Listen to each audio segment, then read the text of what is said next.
Welcome And back. yeah, right. And is there something you wanted to keep going on, or do you want to shift to the next topic? We can shift to the next topic. I want to talk about beta programming and the dopamine Okay, go trap. ahead.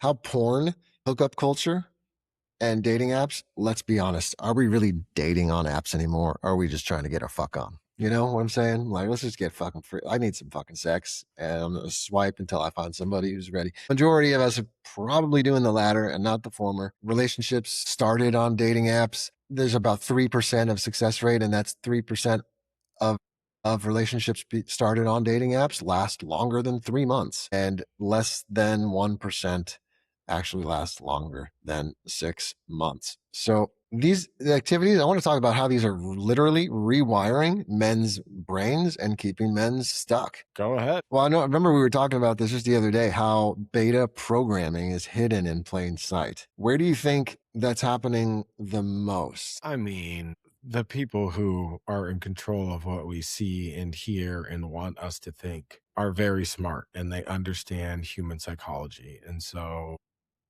And any screen, psychology equals biology. Also, I just want to point that out. There's yes, biological th- interactions that are happening between human to human, and then that affects our brain chemistry and vice versa. It's like a yes. And sandwich so swan. those people very much know how to get the desired result that they want, which is by keeping us numb and dumb and unmotivated and whatever it may be. I think that anytime that you turn on the screen, any type of screen, Yeah. it's all there, and we're bombarded with screens, everywhere we go, right? And in that, people are being programmed, and so then when you get out into crowds and into society and around people, there's more of it, you know what I mean? Because they've been programmed by it all day. Or Oh, this is so good. Check this out. So there was an experiment. It's a small sample size, but it affects our modern day ways of thinking. And like what you were saying, depending upon the type of leader, whether they know this or not, they will use this to their advantage. And I think we should all be using these principles to our advantage rather than being at cause. But there was an experiment where someone this was, I think, in the 70s. Somebody took a brand new Cadillac, right? And the same model, same color, same everything. One was parked here in California near like UCLA or something. The other one was parked on the East Coast. I think it may have been in the Bronx or somewhere near a college in New York. The New York car was torn apart almost instantly. It was like overnight, within 8 hours, somebody had opened the hood and taken a family. There was like a dad and the mom and the daughter. They were like clockwork. These cars were being observed, right? So like clockwork, the man, the daughter, the wife come in, remove the radiator and a few parts, and then they go away. And then that car within a week was like just dismantled completely. The car in California, however, something happened that week where it wasn't touched. Rain, rain event came, and like somebody put the hood down. These cars were left with the hood open, like a signal that it's broken down. So they're left with the hood open. Then somebody closes the hood, and the the person who did this experiment, I forget his name, but they got frustrated with the results, and they're like, "Well, I'm just going to move this thing along and see what happens." So he goes and smashes the windshield after he found the results at this other place on the East Coast, the West Coast. He's like, nothing's happening. Let's get the ball rolling. So he smashes the windshield and then takes off. That night, the car, not only that car was flipped over and fucking burned and like just totally dismantled, but other neighborhood was like really in disarray that whole evening. The police came in and the whole scene was pretty fucked up. And what was learned out of that experiment was that there's a kind of permission field going on where, oh, well, people around me are doing it.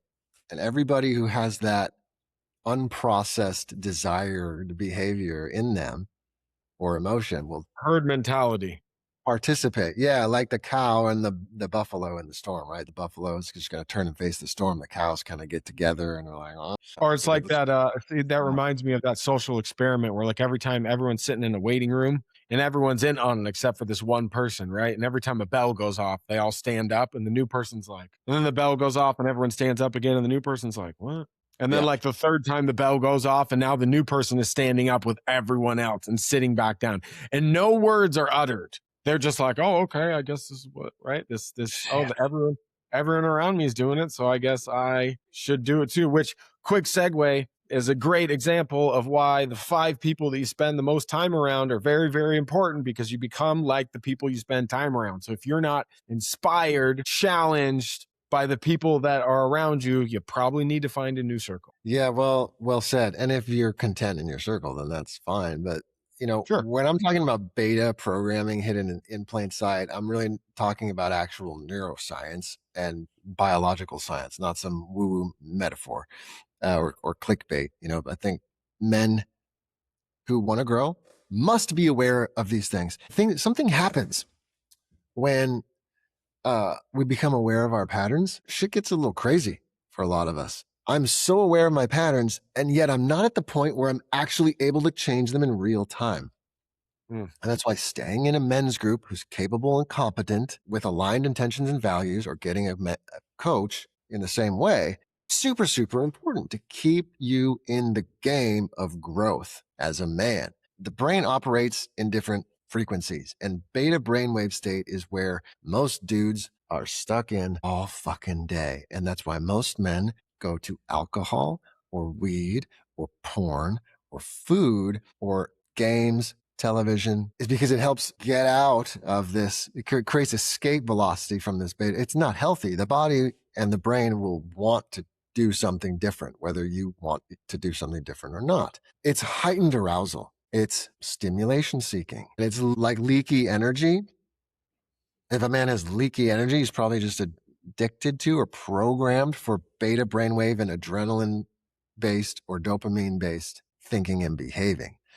So it's the fight or flight, freeze or fawn, or, create humor, or scrolling and clicking and hunting for the next hit. And so porn and dating apps, these platforms are literally engineered to keep your brain in beta and keep you engaged, just like any other swipe, scroll, new face, new body, so something, stimulation, dopamine spike, repeat. So the pair bonding chemicals, serotonin and other endorphins, don't get a chance to even fire in your system. And so no wonder why people are like, oh my God, I think this is the one. But then 3 months later, you realize that something's wrong. You don't like it. And you're swiping left or right, because the chemistry that creates pair bonding and kinship doesn't have a chance to even flourish. There's no eye contact or touching. You might have a moment of that after you hook up, but then like, oh, I'm suddenly bored. So activities, if you're a man listening to this and you catch yourself watching porn or constantly doing video games or checking out, this is an indication that you're going to be stuck at level 1. And if you want to have a relationship with a woman, or even in business, especially in business, you want to have a relationship with your business people that's close, intimate, and you're on the same ship together, and you're going for the goal.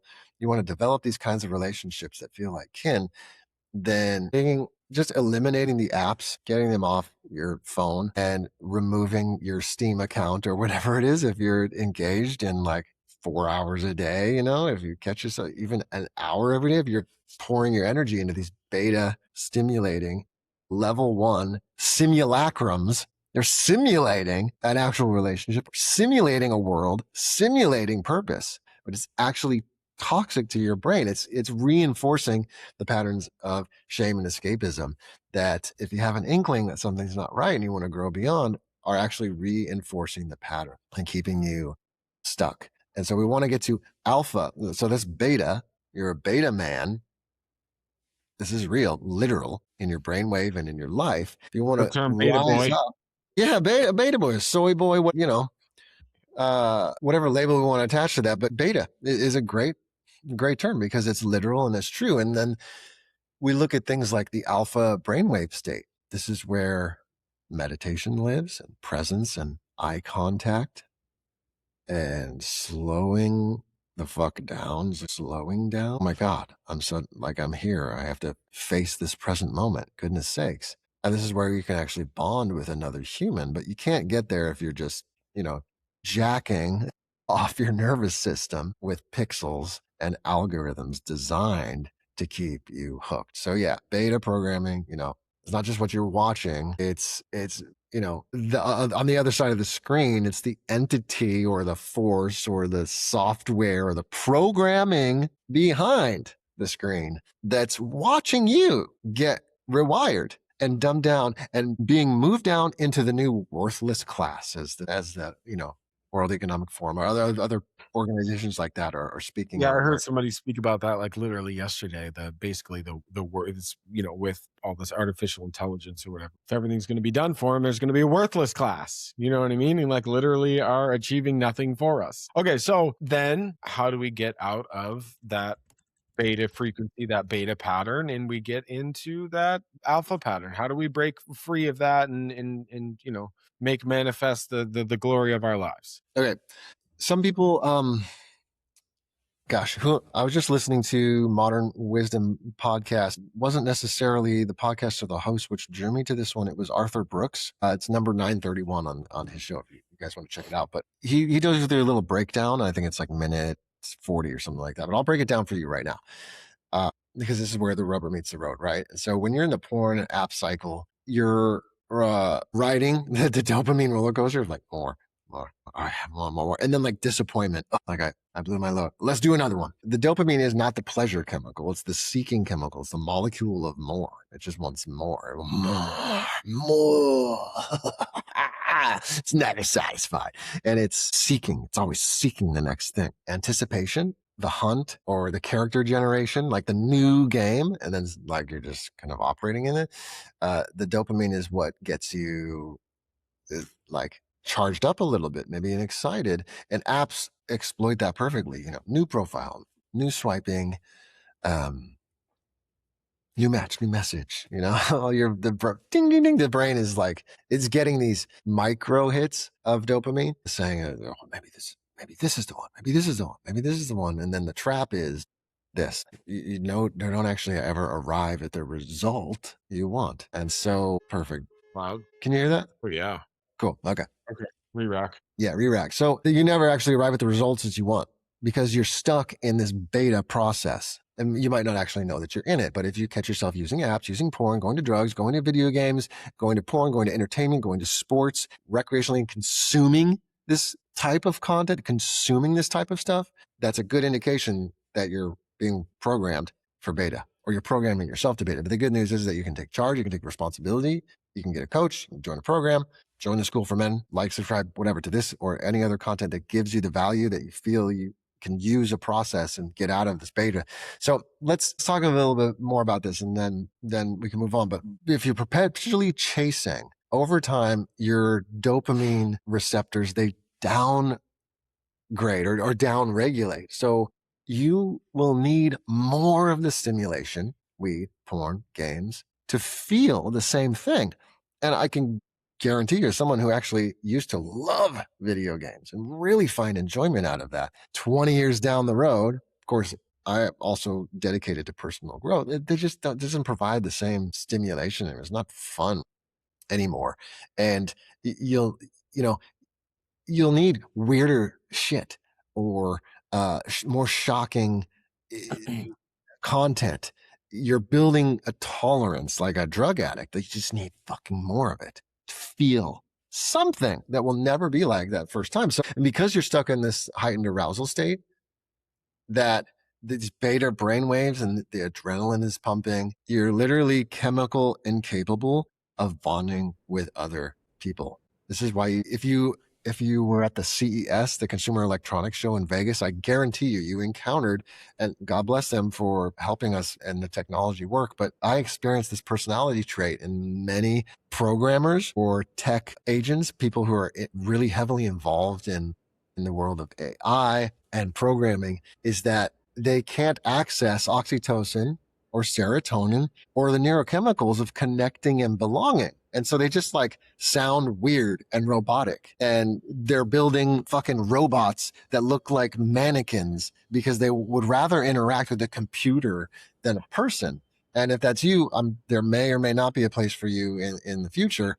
But for sure, if you want to have a wife and kids, this is probably not the best way to go about that unless you want a relationship that's more like a relationship with a robot. And I'm sure there's people out there. Maybe, there's the parable that there's somebody for everybody. I haven't seen that. This is necessarily true. But basically, when you're in fight or flight mode and you're stuck in beta, let's contrast that with real connection. You sit across from someone at a cafe or you're at an event and you make eye contact. If you're instantly freaking out and like, oh my God, what do I do? What do I do? You're probably programmed for beta. But if you can slow your breath and if there's touch involved, if you catch it, someone's like, you're talking with a woman and she's finding reasons to touch you or laugh, within minutes, your nervous system can start to sync and co-regulate your heart rate, HRV, right? Well, your heart rate variability matches the other person and oxytocin starts flowing. And this is pair bonding chemistry based on biology. It's what, the indigenous cultures and the tantric traditions, the Taoist practices have already known for thousands of years. But you can't get there from beta state. You can't get there from swipe. You just can't. So you have to consciously and with a daily process down regulate, drop into alpha and even theta brainwave states. And, if you don't want to be taking mushrooms or LSD or drugs like this, MDMA, stuff like that, then there are certain processes that you can do to access the inner pharmacy. And that just requires your presence, your breath, and the willingness to feel what's actually happening instead of hunting for the next portal out of your life. And most men never experience this. And now we're talking about initiation. Most men never face their fears, don't want to truly feel what they're feeling. And initiation, we used to be initiated into manhood. So you think that, the connection is getting her back or getting something out of someone. Meanwhile, men, they didn't know there's an entire universe of electrical, of chemical, and energetic bonding available, and bonding with my own life first, right? And it starts with slowing down and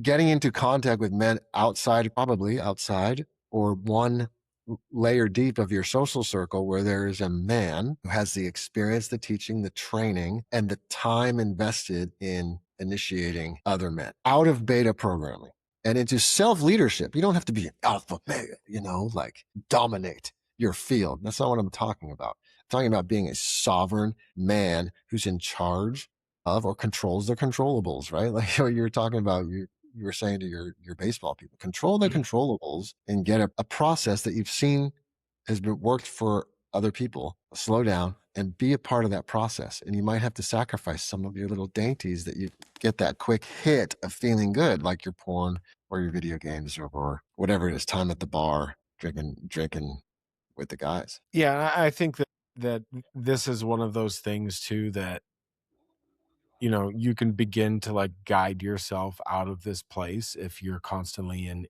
beta state, but to really reprogram, short of moving to the woods for 3 months, getting some help and figuring out a process to be able to do this is probably what you need, or at least some type of accountability, even if it's an accountability partner and you have a good friend who can support you and help you to do it. It's just when we don't have somebody or something that holds us accountable to these changes that we want to make, it's really, really easy to just let yourself off the hook. It's very easy. For example, I'm on a fast. I'm doing it with 3 other guys. And right now I'm getting into the thick of day 2 and like things are starting to not feel great. But I don't want to let these other guys down. I don't want to judge myself and be a little bitch. I have some friends who I've been trying to encourage and help to get healthier. And so, I generally fast once a week, for somewhere between 36 and 40 hours usually. And I was just like, hey, let's fast together, guys. And so there's 5 of us total who, depending on the week and what we have going on, are doing it, and knowing that the other person's doing it over there, and we'll have check-ins. And I know that, people being able to send a text message and just kind of express how they're struggling or how it's hard today, or maybe how it's not, or whatever their feedback is or whatever their experience is, being able to share that is very helpful. And there's just also that other part of it of, as a man, you don't want to feel like a bitch, like if I say I'm going to do something with these other people and then I don't do it, kind of feel like a bitch, you know? It's like going to the gym and like you always work out harder when there's somebody else there with you because I don't want to not be the dude right there in front of whoever this is that I'm working out with, right? Like I want to prevail, at least my will to prevail. And when there's somebody else there, there's something that makes my will, and even part of it is my ego, to push through and assert some type of dominance, or not necessarily dominance, but at least some type of, you know, strong standing or position as far as hierarchy goes, you know, and like Mm. I'm him, you know, right? The ego wants to be able to feel that. At least that's been my experience, and I know that other people have agreed and said the same. Yeah, part of the leadership experience is dealing with my own arrogance because I want to be recognized. I want to be championed and I want to be magnetic. And part of that is realizing when to lead and when to wait for the invitation, because I don't want to assume leadership over anybody else's life or process. But when I'm asked, you know, I've got the tools, the talent, the time, the experience to be able to do that. And, you know, 99% of guys are running the same fucking programs.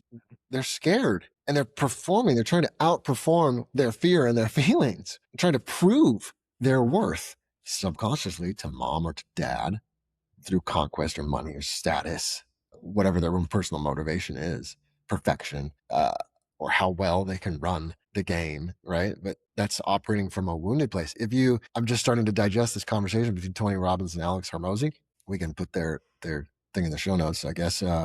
It's a powerful conversation that turns into a coaching conversation where Alex, he's got hundreds and hundreds of millions of dollars, man, flowing through. And yet he's admitting like it's not fulfilling right now. And he's had a mentality. I love Alex, man.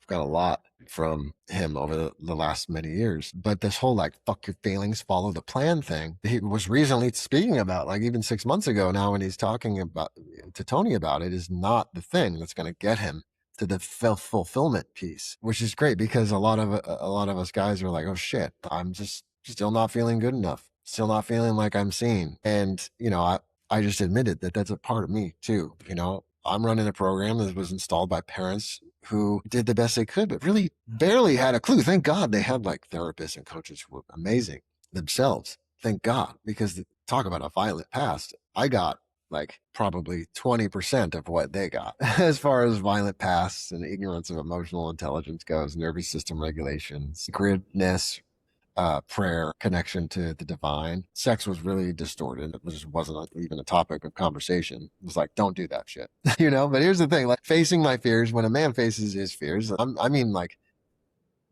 spending time with them for as long as it takes, not just thinking about them. The being involved with your fears with other men who are also doing and committed to the same thing. You're with your brothers, being initiated into a circle that transmutes the energy of fear, moving it through the body and completing the stress cycle that you've been carrying around for 20 or 30 or 40 or 50 years. How would you like to be free from those cycles, men out there? You can already prove, then in doing this, you prove to yourself that you can handle discomfort, and you have elevated yourself, at least in the dating pool, in the top above the 99% of the other guys who are not willing to put their head in the mouth of the tiger, if you will. And there's like the Buddhist parable. You put your mouth in the head of the demon that is haunting you, and the demon disappears. And you do this routinely, like you mentioned, daily breath work, initiations, routine initiations, practices and processes that put us in the fire, like going to the gym, but it's the inner gym. And I love, you know, taking a page from Paul Chek's spirit gym is like a real thing. You develop your nervous system that can handle intensity without collapsing or becoming overly aggressive, developing presence, developing groundness. I was having an argue with my lady the other day, and she was just going on, man, and poking me. And I did not set the container that, hey, it's been a long day. What I need is this when I arrive home. I forgot about that, but I was reminded that I didn't do it in this moment. I was like, whoa, I'm acting like an asshole right now. Whoa. And I got excited about it. And then we were able to like tussle and play with the tension rather than me just being an aggressive ass. So if you want a skill like that, these are the things we do in school for men. This is what we do on a routine basis. Women can feel that. Your team can feel that. Humans around you can feel that. It's palpable. And the 1% aren't the guys who are like necessarily generating the most money or the best fucking jawline or over 6 foot tall, whatever you put on your dating app profile that you want out of a man. Like these are the men who are doing the inner work, who've done the inner work, who can sit in discomfort, hold space, and be leaders in their own. Whether you want to start a men's group or just be a leader for your social circle, you're not constantly seeking validation anymore because you've learned to source it internally. And I think that's, pretty fucking rare still. Most men are still performing, still seeking, still scared, still running. Beta programming. I still work I have my process and practices every day that keep me from going that route because I could easily be over there and just worried about survival for myself. But wanting to have a wife and children and, give back to this world requires me, if I want to be able to do that and I want to be fulfilled while I'm doing that, to be able to do this work. And that's the 1%.